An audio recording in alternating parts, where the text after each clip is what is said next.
Kegels. I know it's a very big topic, it's a lot of discussion about it and a lot of misunderstanding too. So in today's video I'm going to explain to you what Kegel is and what is it for and why do you need it.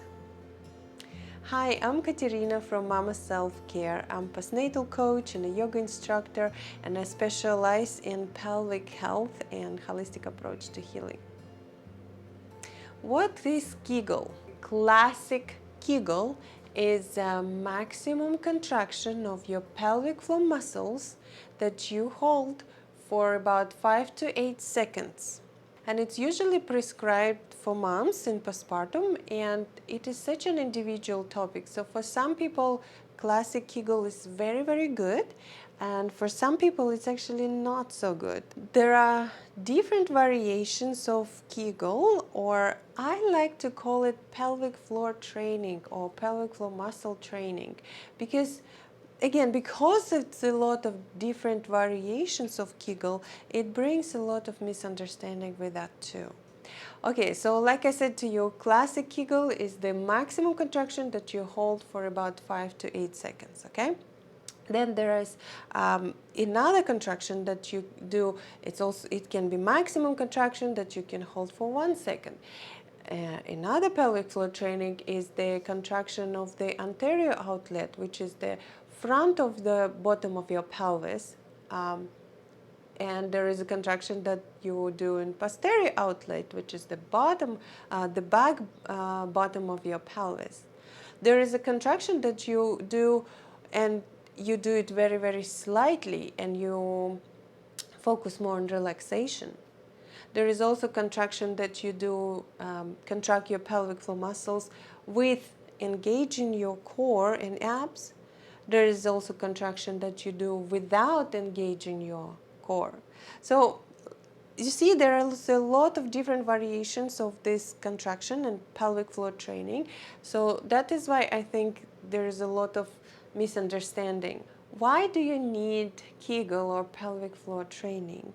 The goal of these exercises is to strengthen the pelvic floor muscles, to teach your muscles how to coordinate again with your daily activities or with the exercises that you do.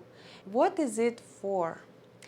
Well, pelvic floor training is shown very good results in healing and treating conditions like urinary incontinence, fecal incontinence, prolapse, lower back pain, hip pain, pain with sexual intercourse. It's important for postpartum moms to learn pelvic floor training, to know how to strengthen the muscles in order to improve their condition or reduce the symptoms. How to perform Kegel or pelvic floor training?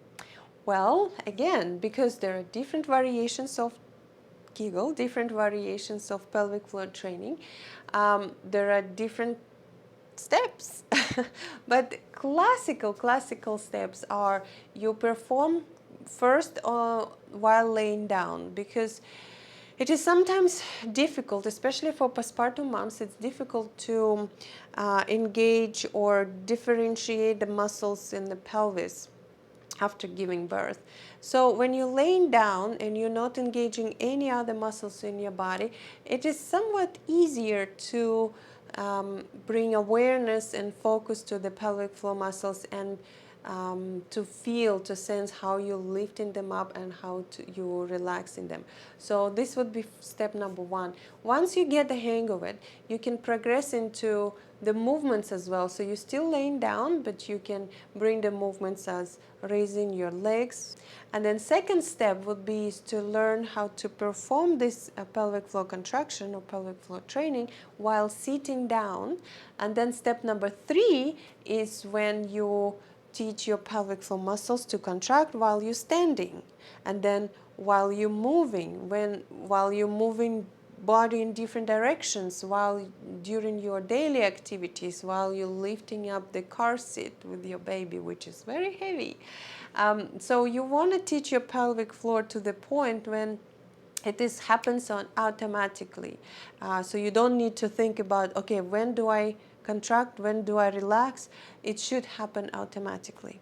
It is also important to coordinate your breathing. Usually you contract your pelvic floor while exhaling and you relax your pelvic floor while you're inhaling. Is pelvic floor training enough? Well, short answer is no, it's not enough.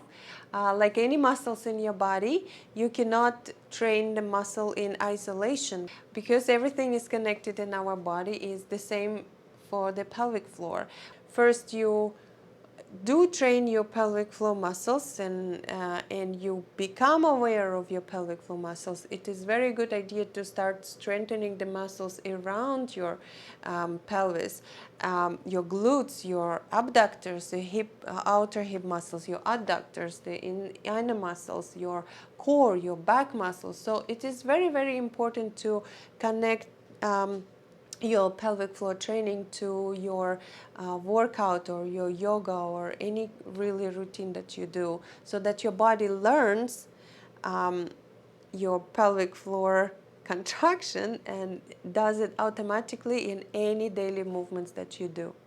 One extra note I want to point out here, it is very, very, very, very, very important to learn how to relax your pelvic floor muscles.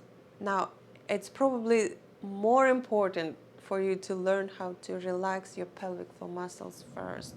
Let's say we want to strengthen the muscles, right? And we hold in the tension, we hold the contraction, and we hold it, and we hold it, and we hold it, and the tension builds up, and eventually, if you don't let it go, the muscle becomes weak because it's tense. So when you want to improve the strength of your muscle, you do hold the contraction, but you let it go and you elongate your muscle, and then you contract it again, and then you elongate and relax your muscles. It's the same with the pelvic floor. You gotta learn how to relax the pelvic floor. So on the exhale, you contract your muscle, you lift up, and on the exhale, you completely let it go. It is so important because we do not want to hold tension all the time. So if you have any questions about Kegels, please post them below in the comment section. Next video, next Friday, will be a demonstration of Kegel or pelvic floor training. I will show you how I do it personally and how I train my clients to do it in steps 1, 2, and 3. So be sure to subscribe to my channel to not miss this episode. And if you enjoyed this video, please put like for me, and I'll see you next time.